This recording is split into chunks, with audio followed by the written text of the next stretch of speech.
One nation one election.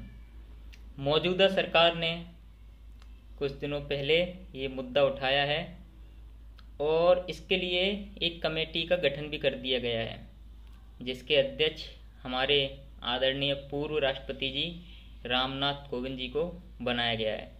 इस committee का गठन 1 सितंबर 2023 को कर दिया गया, जिसका नोटिफिकेशन भी शाम तक निकाल दिया गया था।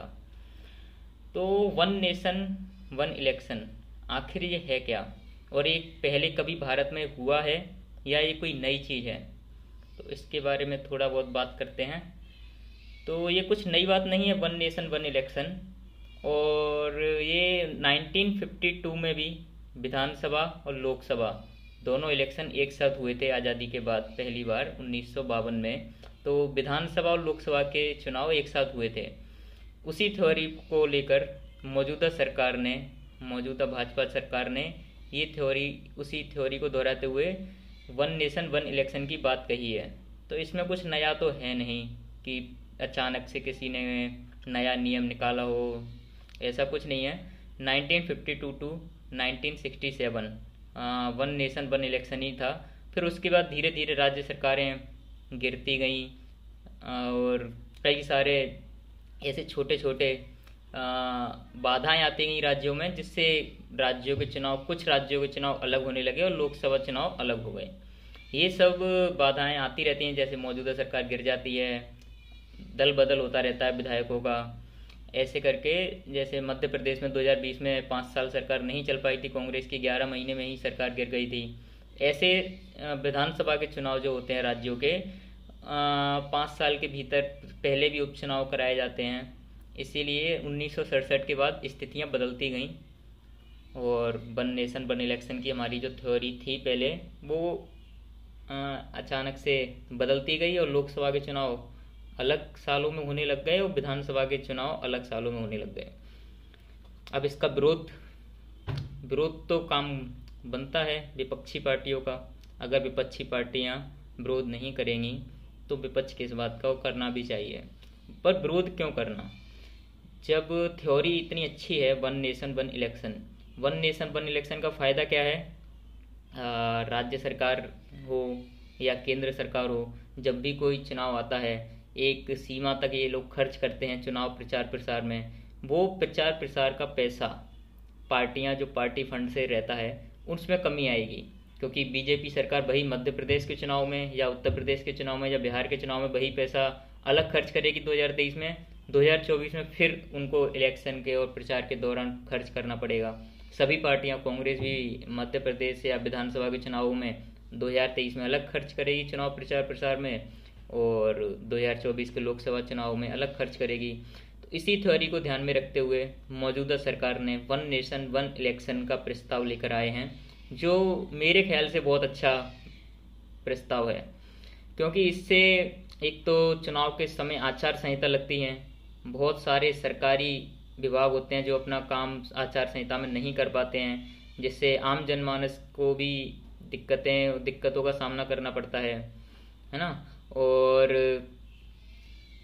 पैसों की बर्बादी तो होती है। इलेक्शन कमीशन भी पहले बोल चुका है कि हमारे देश में हर साल किसी न किसी राज्य में चुनाव बने ही रहते हैं, चुनाव, उपचुनाव, पंचायती चुनाव, और तो इससे कई सारी काम का बोझ भी बढ़ता है चुनाव आयोग पर।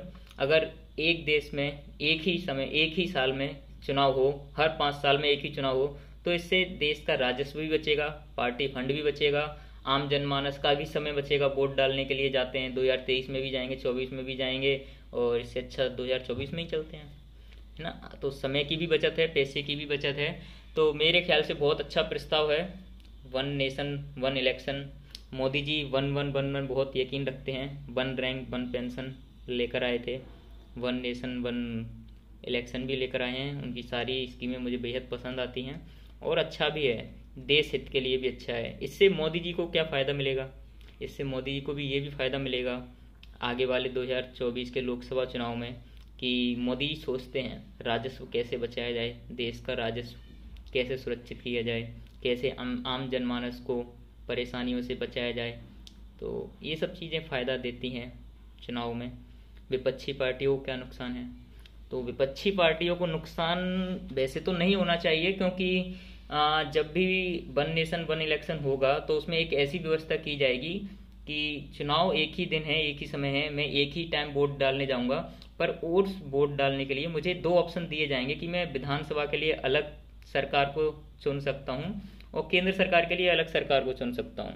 ऐसा नहीं है कि मुझे एक ही बटन दबाना है और मुख्यमंत्री भी बीजेपी का और प्रधानमंत्री बीजेपी का, ऐसा नहीं है।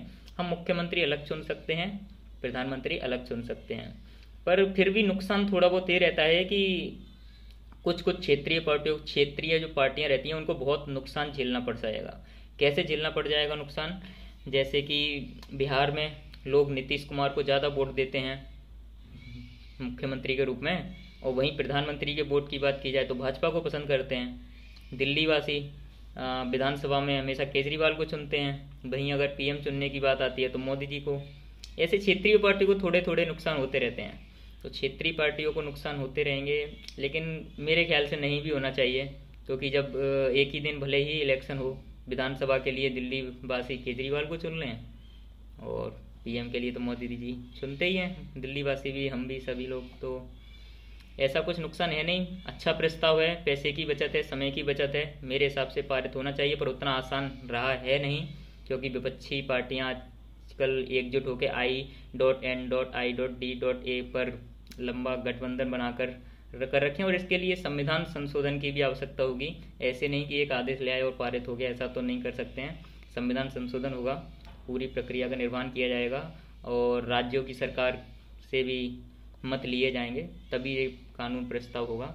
पर हो जाए तो हमारे लिए अच्छा है, एक ही बार वोट देने जाएंगे, समय की बचत होगी, पैसों की बचत होगी। आपके ख्याल में क्या अच्छा है, जो चल रहा था वही या जो प्रस्तावित किया गया वही? ज़रूर बताइएगा।